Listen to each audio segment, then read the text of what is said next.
Hello and welcome to News Review from BBC Learning English. I'm Neil. Joining me today is Tom. Hi, Tom. Hi, Neil. Good morning and hello to our audience. What's our story today? Our story today is about Myanmar, where the military has taken control of the country. Okay, well, if you want to test yourself on any of the vocabulary you learn in this programme, don't forget there's a quiz on our website at bbclearningenglish.com. Now, let's find out some more about this story from this BBC radio report. The armed forces in Myanmar have carried out a coup, arresting Aung San Suu Kyi and other senior figures in the ruling party. The military claims that the election she won in November was fraudulent and are imposing a state of emergency for 1 year. So, there was an election in Myanmar in November 2020. The army, or the military in Myanmar, claim that this election was fraudulent or a fake. As of the time of recording, the army have taken control of Myanmar and for 1 year they have created a state of emergency. And the military have detained several politicians, including the famous Aung San Suu Kyi.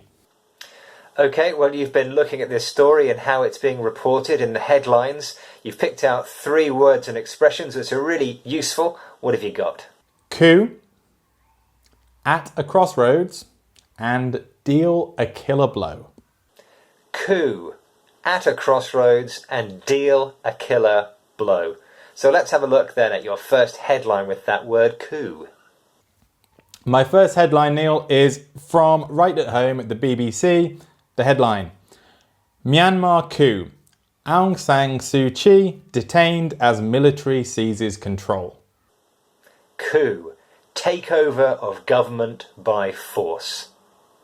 Now this is a funny little word, isn't it? Because it sounds really different to how it's spelt. We say coup, not coop. Why is that? Well, yeah, we should note the irregular pronunciation. C-O-U-P, we pronounce it coup, no P. This is because it originally comes from the French language, okay, which has a different set of rules.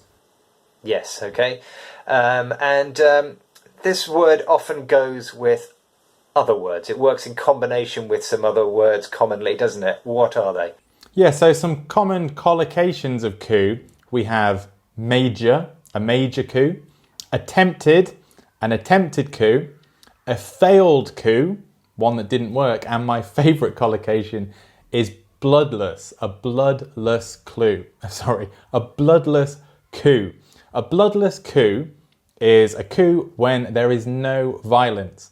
And this is interesting because it sort of suggests that normally we could expect violence in a coup. That's right. When we talk about coups, we're not talking about the democratic transition of one government to another. We're talking about usually an army or armed forces taking control of a government. Yeah, illegally. by force. That word force is really important, isn't it? Yeah. I have seen this word, though, used differently in connection sometimes with sport. So let me give you an example. My favourite football team is Portsmouth Football Club, because that's where I'm from. But unfortunately, Portsmouth are not a very good football team at the moment. They are in the lower divisions. So if I read in the news that Portsmouth had signed Lionel Messi to play for them, I would say, wow, what a coup for Portsmouth. That means an unexpected success. It's got nothing to do with military takeovers. Yeah, so we can have a coup as an important and unexpected achievement. Now, Neil, I don't know anything about football, so I don't really know what you're talking about in that respect. I'm going to give my own example. Say the Queen came to the BBC buildings and I said to her, would you like to come and do news review next week? And the Queen said, yes, that would be great. And she came and did news review with us. That would be a coup, an unexpected and important achievement. It would indeed be a major coup for BBC Learning English. Nothing to do with military takeovers. Okay, let's get a summary.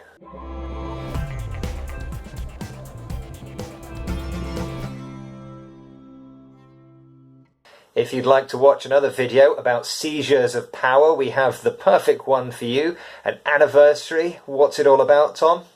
It is 100 years since the Russian Revolution. This is an old news review, or a news review from the archive, and you can find it by clicking the link. Yeah, it's from 2017, which was 100 years from 1917, of course. Let's have a look at your next headline. My second headline is from Sky News. The headline: Myanmar, military's rogue move puts country at dangerous and disturbing crossroads. At a crossroads. At a point of change. Yeah. Now, I know what a crossroads is, Tom. It's when one road crosses another one. Yeah, and it makes a cross form. Yeah, crossroads are where, for example, four roads meet. And what do you have to do there, Neil? Well, when you approach a crossroads, you have to make a choice about which direction you are going to go in future. So that is the literal meaning. But we're not talking literally here, are we? No, it's figurative. So if at a crossroads is at a point of change, we are at a point of change because one way or another, we need to make a decision about which way to go. Yeah, okay. For example, when I was 18 years old, I'd finished what we call A-level in the UK, or in England, and you have a choice then. Are you going to then study further, go to university, or perhaps get a job? And that is like being at a crossroads. We'd say that's a crossroads in your life. You have a choice about what direction to take in the future. You've wrapped it up perfectly, Neil. I'm not sure what else I can tell you on that one. At a crossroads, at a point of important change, and we need to make a decision about which way to go. Okay, shall we get a summary of that?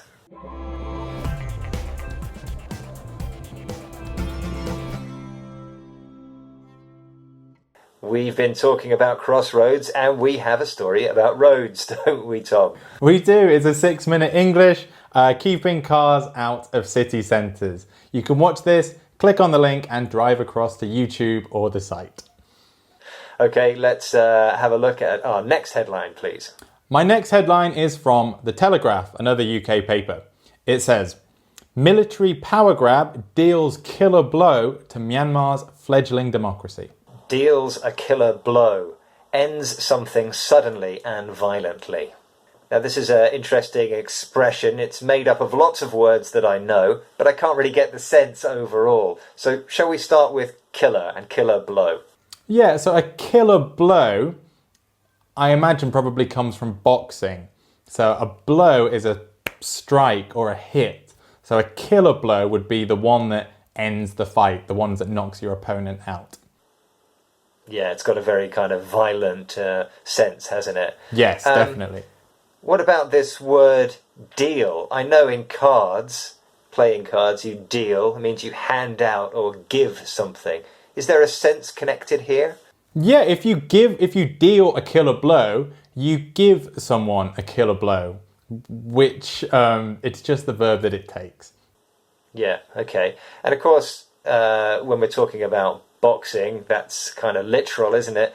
We're not using it literally here, we're using it figuratively. It's figurative here. So in the headline, it's talking about the killer blow to Myanmar's fledgling democracy. Fledgling means young. So it's ended. The opinion of the writer is that this military coup has suddenly ended this young democracy in Myanmar. Okay. And we hear this often, this expression used in connection with business, don't we? Yes, in your everyday life, you could use it with relation to business. For example, COVID. If you own a struggling business and then COVID comes and there's all these economic changes, we could say COVID has dealt your business a killer blow. Yeah, if it sort of ends it, if it finishes it. Yeah, okay.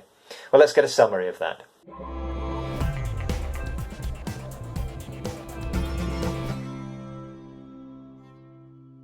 Time now, Tom, for a recap of our vocabulary, please. A recap of today's vocabulary.